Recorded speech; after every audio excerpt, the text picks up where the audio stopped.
മരമുറി കേസുമായി ബന്ധപ്പെട്ട വിശ്വാസവഞ്ചന കേസിൽ അഗസ്റ്റിൻ സഹോദരന്മാർക്ക് ജാമ്യമില്ലാ warrant. Hi guys, welcome back to new video. എല്ലാവർക്കും പുതിയൊരു വീഡിയോയിലേക്ക് സ്വാഗതം. ഒരു ഇടവേളയ്ക്ക് ശേഷം വീണ്ടും മുട്ടിൽ മരമുറി കേസ് നമ്മുടെ കേരളത്തിന്റെ പൊതുജന മധ്യത്തിൽ സംസാര വിഷയമായി മാറിയിരിക്കുകയാണ്. റിപ്പോർട്ടർ ചാനലിന്റെ ഉടമകളായിട്ടുള്ള അഗസ്റ്റിൻ ബ്രദേഴ്സ് ആണ് ഈ ഒരു കേസിലെ പ്രതികൾ എന്നുള്ളതാണ് ഈ ഒരു കേസിന് ഇത്രത്തോളം വാർത്താ പ്രാധാന്യം ലഭിക്കാനുള്ള കാരണം. നമുക്കറിയാം, ഈ പറയുന്ന അഗസ്റ്റിൻ ബ്രദേഴ്സുമായി ബന്ധപ്പെട്ട് ഇതിനു മുൻപും പലതരത്തിലുള്ള ആരോപണങ്ങൾ വന്നിട്ടുണ്ടായിരുന്നു.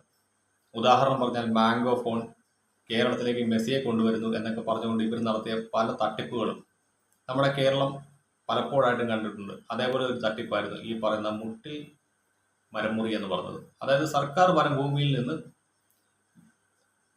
നല്ല വിലയുള്ള മരങ്ങളെല്ലാം കൂടി വെട്ടി വിറ്റു. ആ ഒരു കേസിലല്ല ഇപ്പോൾ ഇവർക്കെതിരെ അറസ്റ്റ് വാറന്റ് ഇഷ്യൂ ചെയ്തിരിക്കുന്നത്. ഈ ഒരു കേസുമായി ബന്ധപ്പെട്ട ഒരു വിശ്വാസവഞ്ചന കേസും കൂടി ഇവർക്കെതിരെ രജിസ്റ്റർ ചെയ്തിട്ടുണ്ട്. എന്നാൽ നമുക്ക് എന്താണ് ഈ ഒരു മുട്ടിൽ മരമുറി കേസ് എന്ന് നമുക്ക് നോക്കാം. വയനാട് മുട്ടിൽ സൗത്ത് വില്ലേജിലെ പട്ടയഭൂമിയിൽ നിന്ന് 2020 നവംബർ 2021 ജനുവരി കാലയളവിൽ റോസ്വുഡ് ഉൾപ്പെടെ മരങ്ങൾ മുറിച്ചു മാറ്റിയതാണ് കേസ്. പ്രധാന പ്രതികൾ അഗസ്റ്റിൻ സഹോദരന്മാരായ റോജി അഗസ്റ്റിൻ, ആന്റോ അഗസ്റ്റിൻ, ജോസുകുട്ടി അഗസ്റ്റിൻ എന്നിവർ 36 കേസുകളിലാണ് പ്രതികളായിട്ടുള്ളത്. മറ്റ് 5 കേസുകളിൽ വ്യത്യസ്ത ഭൂവുടമകളാണ് പ്രതികൾ. മരങ്ങളുടെ അളവ് മൂല്യം കുറ്റപത്രം പ്രകാരം ഏകദേശം 204.635 ഘനമീറ്റർ റോസ്വുഡ് ഏകദേശം 8 കോടി മൂല്യമുള്ളതായി അന്വേഷണത്തിൽ കണക്കാക്കി. മരങ്ങളുടെ പഴക്കം നിർണ്ണയിക്കാൻ വേണ്ടിയിട്ട് DNA പരിശോധന ഉൾപ്പെടെ നടത്തിയിട്ടുള്ള കേസാണിത്. എന്നാൽ ഈ ഒരു കേസുമായി ബന്ധപ്പെട്ട് ഇപ്പോൾ ഇവർക്കെതിരെ രജിസ്റ്റർ ചെയ്യപ്പെട്ടിരിക്കുന്ന ഈ പറയുന്ന വിശ്വാസവഞ്ചന കേസ് അതെന്താണെന്ന് നമുക്ക് കണ്ടുനോക്കാം. മുട്ടിൽ മരമുറിയുമായി ബന്ധപ്പെട്ട കേസ് 2021 വയനാട്ടിൽ മുട്ടിൽ നിന്ന് മരങ്ങൾ മുറിച്ചു കൊണ്ടുവന്ന് അഗസ്റ്റിൻ സഹോദരന്മാർ ഇത് കൊടുത്തത്, ഈ മരങ്ങൾ ഒരു ടണ്ണായി കൊടുത്ത് ലോറിയിൽ കൊണ്ടുവന്ന് കൊടുത്തത് ഇവിടെയുള്ള ഈ മലബാർ ടിമ്പേഴ്സ് എന്ന സ്ഥാപനത്തിലാണ്. കരിമുകളിലുള്ള മലബാർ ടിമ്പേഴ്സ് MM അലിയാർ എന്ന് പറഞ്ഞ സ്ഥാപനം നടത്തുന്ന ഉടമയ്ക്ക് ഇത് സാധാരണ മരങ്ങളാണ് എന്ന് പറഞ്ഞു 1,40,00,000 രൂപയ്ക്ക് ഈ മരങ്ങളൊക്കെ കൊടുക്കുകയായിരുന്നു. ഈ അഡ്വാൻസ് തുക കൈപ്പറ്റിയതിന് പിന്നാലെയാണ് വൈകിയാണ് ഈ അലിയാർ അറിയുന്നത് ഈ മരങ്ങളൊക്കെ അനധികൃതമായിട്ട് കടത്തിയതാണ്, അത് നിയമവിരുദ്ധമായി മുറിച്ചതാണ് എന്നത്. അങ്ങനെ വിശ്വാസവഞ്ചന കാണിച്ചു എന്ന് പറഞ്ഞ് തൻ്റെ അടുത്ത് നിന്ന് പണം വാങ്ങിച്ചു എന്ന് പറഞ്ഞാണ് ഈ അലിയാർ അന്ന് അമ്പലമേട് പോലീസ് സ്റ്റേഷനിൽ പരാതി കൊടുക്കുകയും അതിന് പിന്നാലെ പോലീസ് അതിൽ ഈ മുറിച്ച ഇതിന്റെ പേരിൽ വിശ്വാസവഞ്ചനയ്ക്കടക്കം അഗസ്റ്റിൻ സഹോദരന്മാർക്കെതിരെ കേസെടുക്കുകയും ചെയ്തു. ആന്റോ അഗസ്റ്റിൻ, ജോസൂട്ടി അഗസ്റ്റിൻ, റോജി അഗസ്റ്റിൻ 3 പേർക്കെതിരെ എടുത്ത കേസിൽ ഈ 3 സഹോദരന്മാർ ഇവർ 3 പേരും ഇതിൽ വിശ്വാസവഞ്ചന നിലനിൽക്കില്ല, ഇതിൽ ഈ മരം കടത്താൻ കൊടുക്കാൻ പാസുണ്ട്, അതനുസരിച്ചുള്ള പാസ് വെച്ചാണ് കൊടുത്തതെന്നും വിശ്വാസവഞ്ചന നിലനിൽക്കില്ല എന്നും പറഞ്ഞ് കഴിഞ്ഞ ദിവസം ഹൈക്കോടതിയിൽ പോയിരുന്നു. അവരുടെ ഇത് പക്ഷേ ഹൈക്കോടതി തള്ളി. പിന്നീട് അതിനുശേഷമാണ് ഇപ്പോൾ ഈ കോടതി ഇന്നലെ ചോറ്റാനിക്കര കോടതി ഈ 3 പേരോടും ഹാജരാകാൻ നിർദ്ദേശിച്ചത്. ഇതിൽ 3 പേരും ഹാജരാകാതിരുന്നതോടുകൂടിയാണ് ചോറ്റാനിക്കര കോടതി ഇന്ന് ജാമ്യമില്ലാ വാറണ്ട് അഗസ്റ്റിൻ സഹോദരന്മാർക്കെതിരെ പുറപ്പെടുവിച്ചത്. സോ ഗൈസ്, ഇതാണ് മുട്ടിൽ മരമുറി കേസുമായി ബന്ധപ്പെട്ട വിശ്വാസവഞ്ചന കേസ്. അതായത് പട്ടയഭൂമിയിൽ നിന്ന് അനധികൃതമായിട്ട് മുറിച്ച മരങ്ങൾ മറ്റൊരു മില്ലുടമയ്ക്ക് നൽകാൻ വേണ്ടിയിട്ടുള്ള തീരുമാനത്തിലേക്ക് എത്തുന്നു. ഈ ഒരു തീരുമാനത്തിന്റെ അടിസ്ഥാനത്തിൽ അദ്ദേഹത്തിൽ നിന്ന് ഒരു എമൗണ്ട് അഡ്വാൻസ് ആയിട്ട് വാങ്ങുന്നു. ഈ അഡ്വാൻസ് ഇവർ വാങ്ങിയ ശേഷമാണ് മില്ലുടമ അറിയുന്നത് ഈ ഒരു മരങ്ങളെല്ലാം തന്നെ അനധികൃതമായിട്ട് മുറിച്ചതാണ്. ആ ഒരു മരം വാങ്ങിക്കഴിഞ്ഞാൽ തനിക്കെതിരെ കേസ് വരുമെന്ന് ഉറപ്പായ ആ ഒരു മില്ലുടമ ഇവർക്കെതിരെ പോലീസിൽ കംപ്ലൈന്റ് ചെയ്യുന്നു. ഈ ഒരു കേസ് പ്രകാരം ഇവർക്കെതിരെ ചാർജ് ഷീറ്റ് ഉൾപ്പെടെ അന്ന് തയ്യാറാക്കിയതാണ്. ഈ ഒരു കേസിൽ ഇവർ അറസ്റ്റ് ചെയ്യപ്പെട്ടതുമാണ്. അതിനുശേഷം ഈ ഒരു FIR സ്ക്വാഷ് ചെയ്യണമെന്ന് ആവശ്യപ്പെട്ടുകൊണ്ട് ഇവർ നേരെ കോടതിയെ സമീപിക്കുന്നു, ഹൈക്കോടതിയിലേക്ക് പോകുന്നു. ഈ ഹൈക്കോടതിയെ സമീപിച്ച കാലയളവിലൊന്നും തന്നെ ഇവർ ചോറ്റാനിക്കര മുനിസിപ്പൽ കോടതിയിൽ ഹാജരായില്ല. അവിടെയാണ് ഈ ഒരു കേസ് നടന്നുകൊണ്ടിരുന്നത്.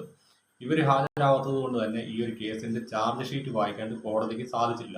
ഈ ഒരു അടിസ്ഥാനത്തിലാണ് കഴിഞ്ഞ ദിവസം ഹൈക്കോടതി ഈ ഒരു കേസിനകത്ത് FIR സ്ക്വാഷ് ചെയ്യണമെന്നുള്ള ഇവരുടെ ആവശ്യം തള്ളിക്കളഞ്ഞത്. അതിന് തൊട്ട് പിന്നാലെ തന്നെ വിചാരണ കോടതി ഇവർക്കെതിരെ അറസ്റ്റ് വാറന്റ് പുറപ്പെടുവിക്കുകയായിരുന്നു. കാരണം ഇവർ ഹാജരായില്ലെങ്കിൽ ഈ ഒരു കേസിന്റെ മുന്നോട്ടുള്ള പോക്ക് വളരെ പ്രതികൂലമായിട്ട് ബാധിക്കും. അതായത് ചാർജ് ഷീറ്റ് വായിക്കാതെ ഈ ഒരു കേസ് വീണ്ടും നീട്ടിവെക്കേണ്ട സാഹചര്യം വരും.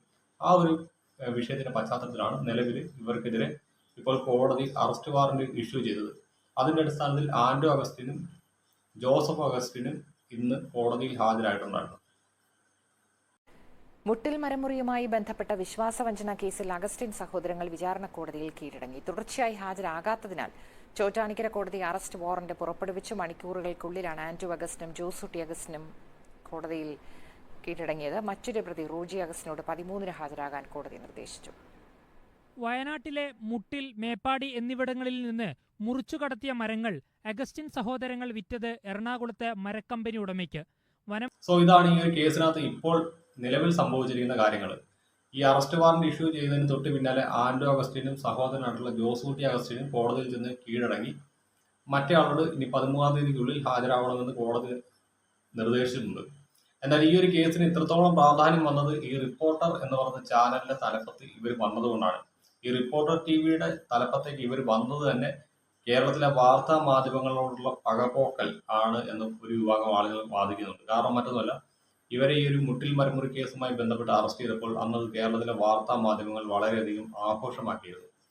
നമ്മുടെ ഈ റിപ്പോർട്ടർ ചാനലിന്റെ ചീഫ് എഡിറ്ററൊക്കെ ആയിട്ടിരിക്കുന്ന അരുൺകുമാർ ഉൾപ്പെടെ അന്ന് 24 ന്യൂസിൽ ഇരുന്നുകൊണ്ട് ഈ ആന്റോ അഗസ്റ്റിൻ ഉൾപ്പെടെയുള്ള ആളുകളെ പരിഹസിച്ചുകൊണ്ട് വാർത്തകൾ വായിച്ചതാണ്. ഇന്ന് അവർ തന്നെ റിപ്പോർട്ടർ ചാനലിലിരുന്നു ഈ മുതലാളിമാരെ ന്യായീകരിക്കേണ്ട അവസ്ഥയിലേക്ക് കാര്യങ്ങൾ കൊണ്ടെത്തിച്ചു.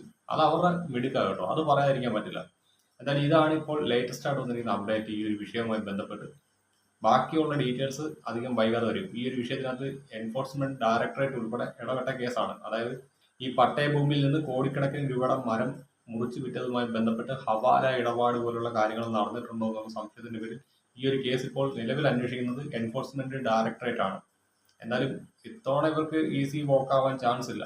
ഈ ഒരു കേസിൽ നിന്ന് ഊരിപ്പോരുക എന്ന് പറയുന്നത് അത്രത്തോളം ഈസി ആവാൻ ചാൻസ് ഇല്ല. നേരത്തെയൊക്കെ കാണിച്ച മാംഗോ ഫോൺ പോലുള്ള ഉടായ്പ പരിപാടിയൊന്നും അല്ല. ഈ ഒരു കേസ് ഇവർ ലോക്കാവാൻ സാധ്യത കൂടുതലാണെന്നാണ് അറിയാൻ സാധിച്ചത്. അതുകൂടാതെ ഇവരുടെ ഈ ചാനലുമായി ബന്ധപ്പെട്ട് എന്നൊരു കേസും നടപ്പുണ്ട്. അതായത് ഈ ഒരു ചാനലിന് പ്രവർത്തിക്കേണ്ട ആവശ്യമുള്ള ലൈസൻസുകളിൽ പലതും ഇല്ല എന്നുള്ള ഒരു ആരോപണം നിലനിൽക്കുന്നുണ്ട്. എന്നാലും അതുമായി ബന്ധപ്പെട്ടുള്ള ഡീറ്റെയിൽസും അധികം വൈകാതെ പുറത്തേക്ക് വരുമെന്നാണ് അറിയാൻ സാധിച്ചത്. സോ ഗൈസ്, ഇത്രയുള്ള നമ്മുടെ വീഡിയോ ഇഷ്ടപ്പെട്ടാൽ ലൈക്ക് ചെയ്യാനും കമന്റ് ചെയ്യാനും മറക്കരുത്. Okay, by.